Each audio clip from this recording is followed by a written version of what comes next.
can see the start recording or not? Yes. Okay.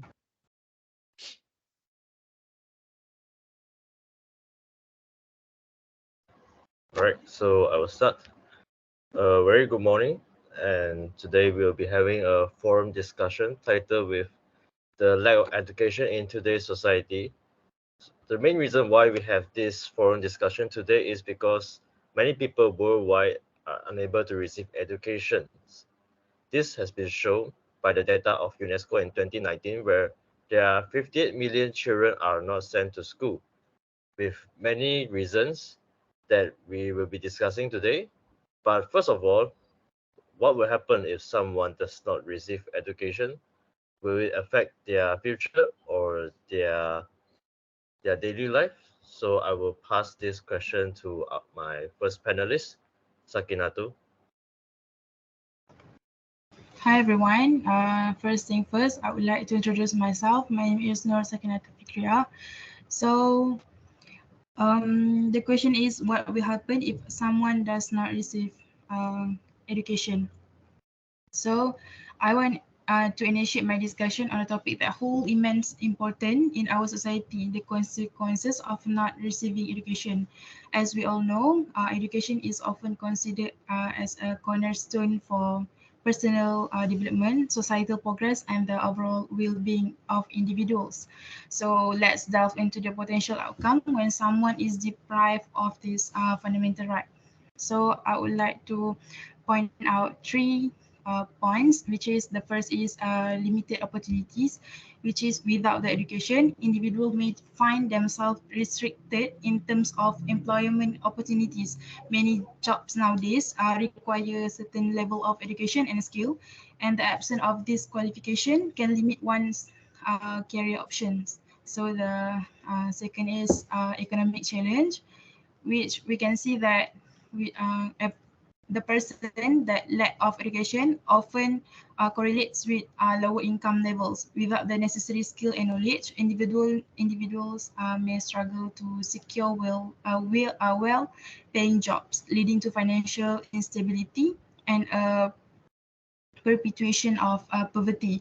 And the last but not least, social and emotional impact, which is we can see that education is not only imparts knowledge but also contribute to the personal growth and emotional well-being. Those deprived of education may face a challenge in critical thinking, problem solving, and effective communication.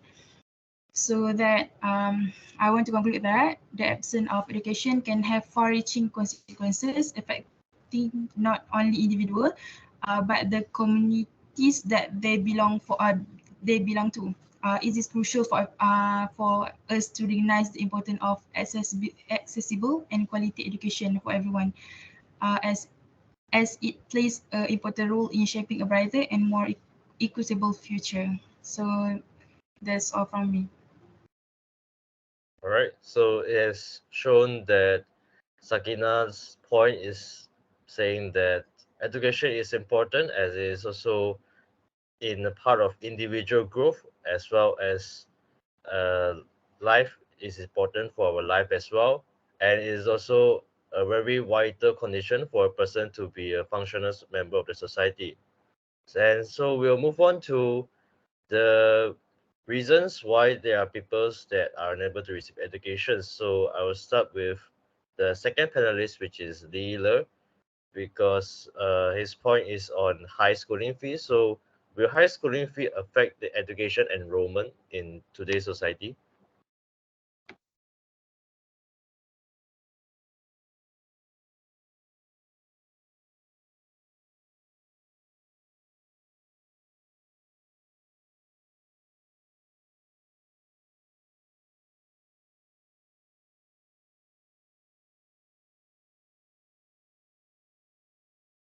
First of all, high schooling fee can be a significant aspect.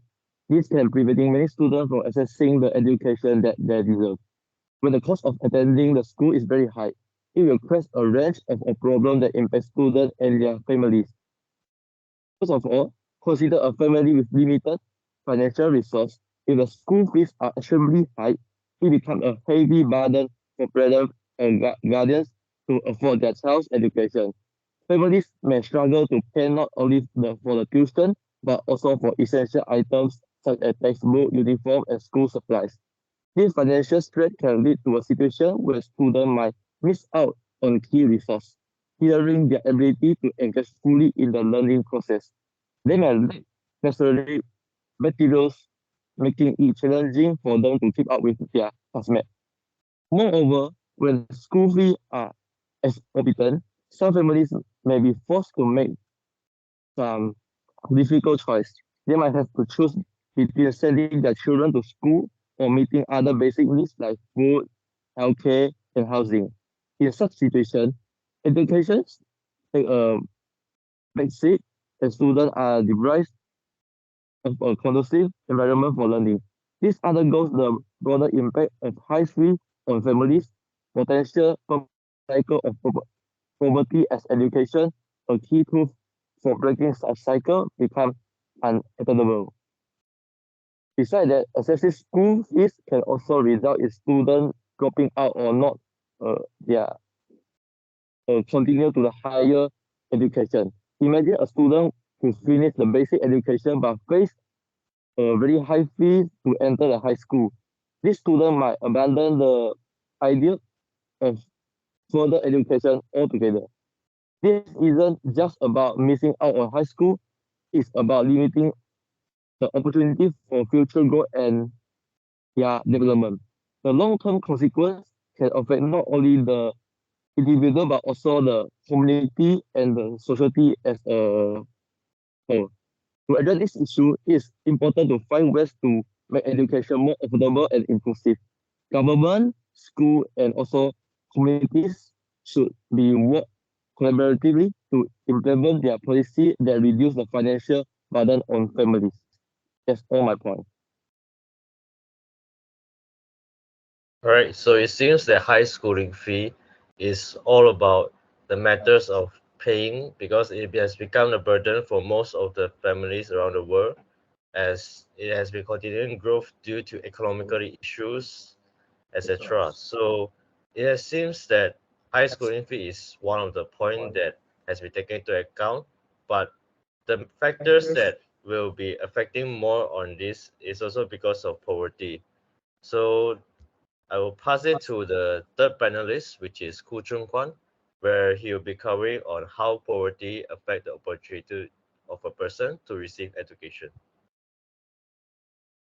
Thank you to our moderator. Good day, everyone.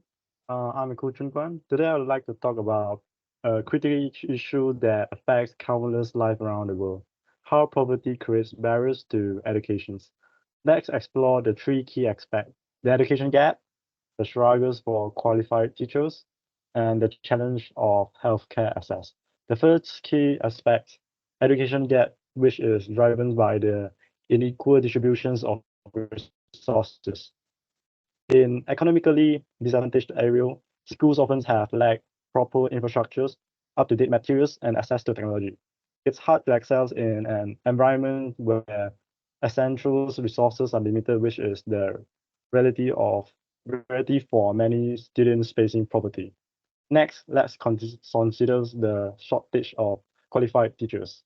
Due to low salaries, schools in underprivileged areas struggles to attract and retain skilled educators. This not only impacts the quality of education, but also making it difficult for students to build lasting relationships with their mentors.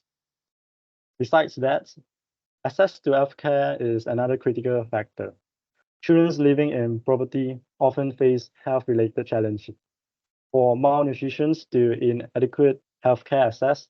When basic health needs are unsatisfied, students may miss school due to illness, forming a cycle of absenteeism and hindering their ability to engage fully in their studies. These are all the three aspects that show how poverty creates barriers to education. Thank you. All right, very well. So Chung Kwan has shown a different insight on points regarding the poverty part, where it is not only poverty in terms of individual or family, it is also poverty in our society itself, where we have lack of fundings on all the facilities, where the students are unable to receive health insurance or anything regarding to their studies. And Chuka, is it possible for you to do a short conclusion on your point? Yes. To conclude it's crucial for us to recognize these challenges not as obstacles that cannot be overcome, but as opportunities for positive change. By addressing the education gap, investing in teacher quality, and ensuring healthcare access, we can break down these barriers, allowing our child, regardless of their economical circumstances, to have a fair chance at a brighter future. Thank you. All right, so enough with the poverty parts, and we'll move on to political issues. Political issues has been a topic that has been going around since the early of humanities, where we always have conflict between countries, whether it is a political issues in the country itself or is regarding political issues with another country. So it has shown to be if affecting the opportunity for a person to receive educations. And I would like to pass to the fourth panelist, which is Wong Zhengbing, to elaborate on this point. Okay, thank you, moderator. So, hello everyone. My name is Wong Junbin, and I'll be presenting like how unstable political can affect in the inadequate education opportunity. So first of all, in recent times, we have witnessed various regions grappling with political instability, which unfortunately has far-reaching consequences, particularly on the education of our younger generation. So education is the cornerstone of progress and development, and its disruption can have long-lasting effects on the individuals and societies they inhabit. So in this case, I will be presenting three factors of why such political instability can affect education. So first of all, the economic uncertainty amid political turmoil.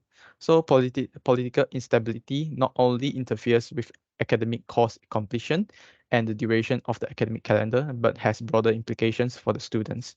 Examinations and classes are frequently cancelled, moved online, or postponed, leaving students in a perpetual state of uncertainty. While some may view the return of online learning and exams as a blessing, the last-minute changes to class schedules have caused significant disruptions, affecting the mental well-being and academic progression of countless students. So moving on, international humanitarian laws and rules of war expressly prohibits attacks on schools and require competence to limit the impact of violence on children also has greatly affected children in obtaining education experience. So shockingly, going to school has become even more dangerous endeavor in recent years.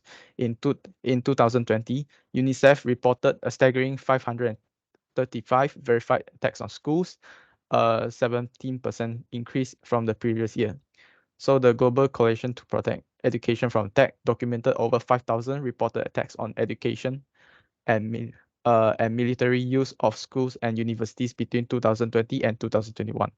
This alarming trend jeopardized the safety and future of over 9,000 students and educators across 85 countries. The 2022 Education Under Attack report revealed an average of 6 attacks on education every day, with the Democratic Republic of Congo alone witnessing over 400 attacks on schools. So lastly, the systemic inequality in education funding also affects how children in obtaining quality education, adding another layer to complexity, which is such issue.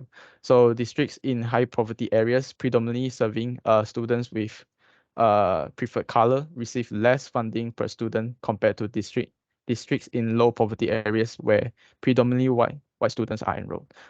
This stark contrast highlights a deeply rooted injustice within our education system, perpetuating a cycle of inequality that hinders the educational opportunities available to our youngsters based on their socio-economic backgrounds. So in a nutshell, the nexus between the political turmoil and the inadequate educational opportunities for our youngsters is a multifaceted challenge that demands urgent attention. So we must advocate for policies that not only prioritize education during times of crisis, but also address the systemic issues perpetuating educational inequity. So that's all from me. Thank you. All right, thank you for the fourth panelist. So Zambi has covered on points regarding the conflicts between countries which can affect the safety of not only the students but also the educators, as they are also the important key point for a successful education system. And after all of this, we also need to take into account on points such as technology issues, where there are a lot of places in the world which doesn't have adequate technology which allows them to receive education, such as during the COVID era. And I'll pass it to the fifth panelist, which is Lim Hongsheng. Hongsheng, can you please elaborate on points regarding the technology, whether it is a vital reason why education is inadequate in some areas, especially in rural area? Yes, thanks, moderator. Good evening and hi everyone. My name is Lim Hong Sen. As a panelist 5, from my point of view, I think technology is very important in terms of access to education, especially in rural place. There are some evidence that can support my opinion. First of all, infrastructure challenge. Since there are lack of internet connection and also power supply in rural place, so that it may make difficult for students and also educators to access online education resource, as well as not everyone in rural place is able to have their own electronic gadget or device. Next is geographical isolation. I would say that because in rural place, it basically have many trees and also mountains. That's a physical barrier to make difficult to provide the education to deliver the physical learning materials to students and also educators. Lastly, limited resource. I would say that because in rural school and also communities that have limited financial resource to maintain the technology such as laptop, handphone, internet, and so on. Besides, even when technology is available, it may be outdated to meet the demands of modernization era in nowadays. To conclude all my points, I think technology is really important to access in rural place since education is very important. Hence, I suggest that the government can improve to give more supply to the students and also educators in rural place. Thank you. All right, thank you for the fifth panelist. Ever since that the education has been moved on to the virtual area, it has shown that technology is really one of the important reason why it is needed for the education part. And I'll put on some questions for some of you guys. First, I'll start with the first panelist, Sakina. Which point do you think that resonate most with you? Which means that which points do you think is one of the reason like that you think you agree the most where a person could not receive the education?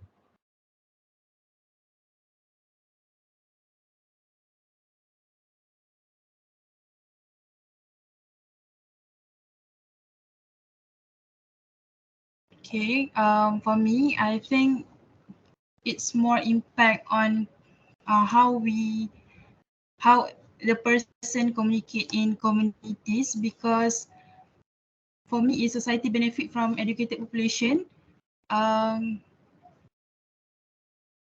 Is in wait.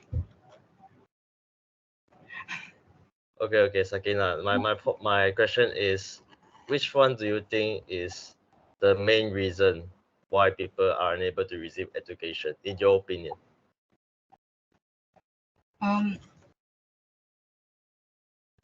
I will choose the point of mine, the first point of mine, which is limited opportunities, because like I mentioned before, without education, individuals may find themselves restricted in terms of employment opportunities. Like we all know, today's money is everything. So without the knowledge and what the skill that you have, everything need the knowledge and learn from the school and everything else. So the absence of education can have profound and interconnected effect on individuals. So without education, for me, individuals may have faced limited employment opportunities, that leading to economic challenge and perpetuating cycle of poverty. That's all. All right, thank you very much. As for Yila, I have one question only, which is, do you think that scholarship can be one of the factors that can be helpful to overcome the part of high schooling fees? Yes, I think that scholarship is a very good choice that provide from the school or government to as a reward to the student that may get result, because it will make the student they feel it's very worth, and this also they will feel very valuable when their result is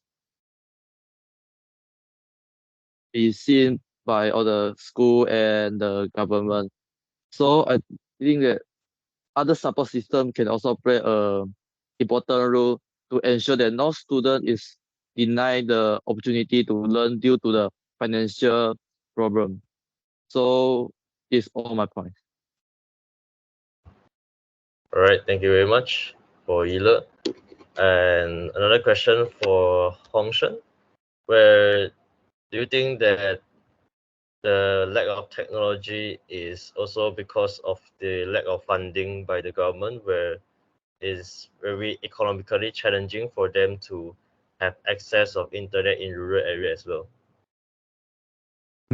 I think the reason of lack of technology is also can be the reason that the limited funding from government, because since my point, the third point, limited resource is for our government that do not emphasize on this resource in to supply the education materials in rural place.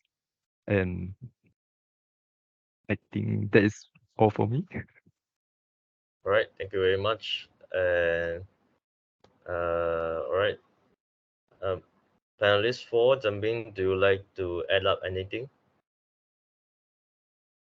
Mm, so I would like to add up a bit. I think for me personally, I think war is still a major issue in some undeveloped country, because since they are since like they are uh the place where they go to school are forced to be used as a campsite, or like uh like strategical places for war during such critical times for their country.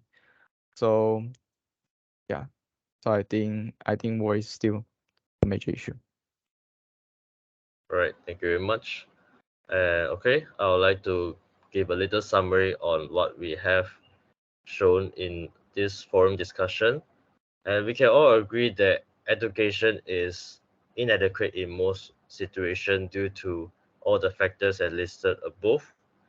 And education is important because it enables a person to work on not only their talent but also is one of the main source of way for a person to survive, whether it is part of job scope or also a way to enhance themselves spiritually and also individually.